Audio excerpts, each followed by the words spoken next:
Hello there, and welcome to the final part of this series on our rejoinder to an attempt by that young man of Edo ethnic extraction to cast doubt on the process that has long passed the stage that he's referring to.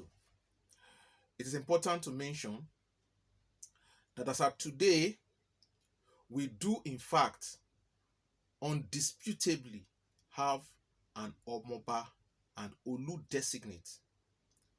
That as of today, we do in fact have all the members of a former Olu Advisory Council except Chief Ayiri Emami, who is currently under investigation by the ad hoc committee on public petitions and complaints to determine whether or not he is liable for the several allegations that have been lodged against him.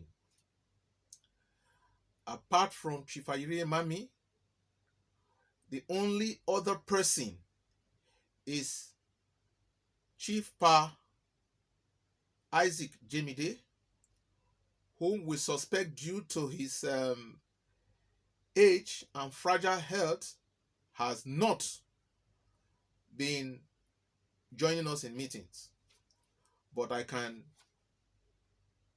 proudly and confidently tell you that we, as of today, have on board all other members of the former Olu Advisory Council, and the train is on course. I would therefore advise all those who are attempting to conjure up history where there is none, to conjure up confusion where there is none, to please hold their peace. I am particularly concerned that the gentleman made some far-reaching pronouncements about custom and tradition. Now, he did say that there is no place for law in custom and tradition. That cannot be. It would appear that the gentleman is not familiar with the provisions of Section 1, Subsection 3 of the Constitution of the Federal Republic of Nigeria 1999 as amended. It is elementary that even the law made by the National Assembly, if it is found to be in conflict with a provision of the Constitution, it will be declared null and void to the extent of its inconsistency. Let's even go to the Bible. In the Bible, we had custom and traditions that allowed people to attempt to sacrifice their children for the gods. By this, I mean if we took a second reading at what Abraham did, if Abraham was to try that today, that would pass as an offense of attempted murder. What he did to his son when he had the voice that he should go and sacrifice his son. So it is outrageous for anybody to say that our custom and tradition are higher than the laws of the land. They are not. As a matter of fact, the edict you are talking about, which is actually a declaration, should it even pass as an edict whenever it is in conflict with a federal legislation? The provision of Section 4, Section 5 of the Constitution of the Federal Republic of the Federal Republic of Nigeria 1999, as amended, settles it that where there is an inconsistency between a federal law and a state law, that federal law will prevail to the extent of the inconsistency of the state law. Now, the edict you are talking about is empowering the establishment of a procedure for establishing custom and tradition with regards to the enthronement of a king. Here, the enthronement of the Olu of Warri.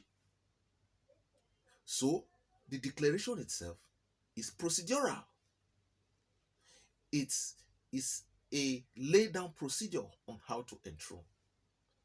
If you went back to section 15, 16, 17, 18, and 73 of the Evidence Act, which is a federal legislation, it also tells you how to establish this.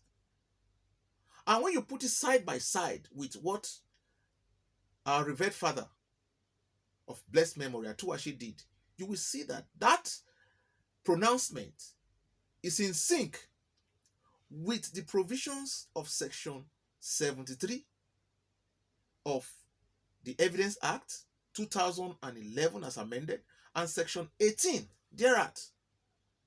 So let us put things in perspective. The 1979 edict, which empowered the making of the declaration you are talking about, is a state legislation.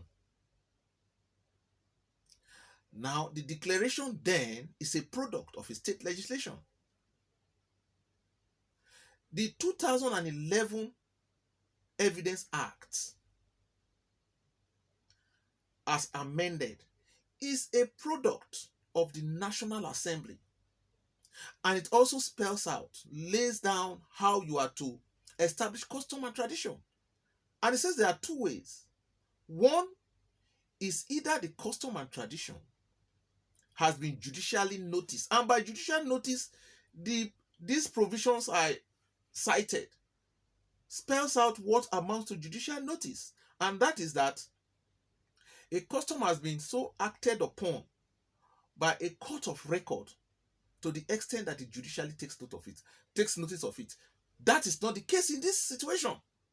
And the Evidence Act says that where a custom cannot be shown to be judicially noticed, that will be proved as fact, as a matter of fact. And it goes ahead to tell you how you prove it. Okay? So, and it also goes ahead to tell you about the repugnancy tests.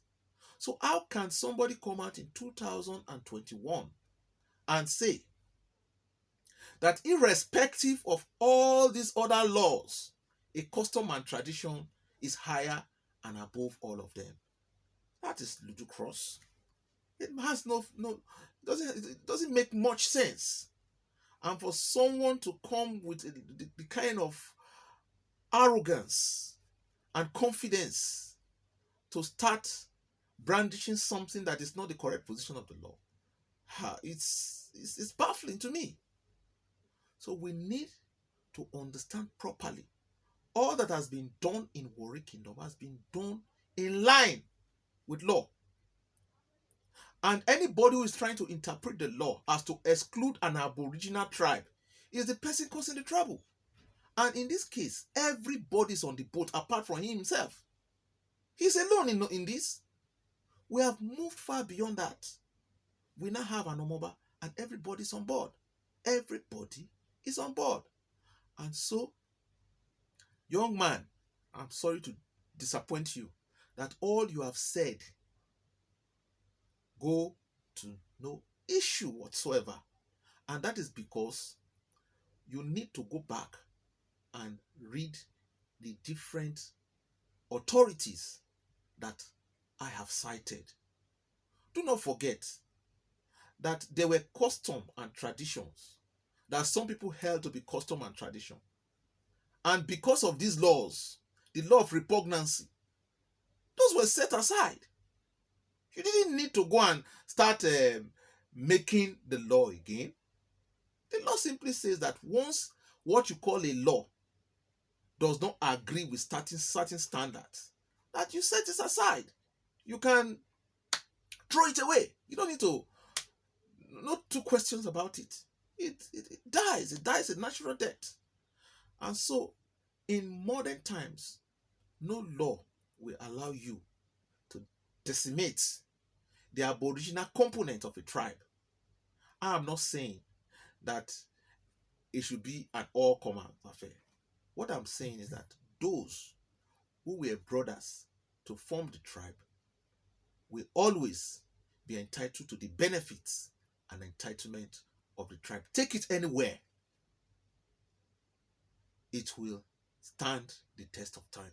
But if you want to exclude Yoruba and keep Benin because you are a Benin person, that will not work. It won't work. Because before Benin, there was Yoruba in Ishekiri.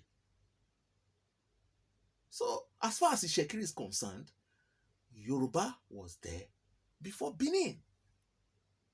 And so let's advise ourselves properly. Thank you.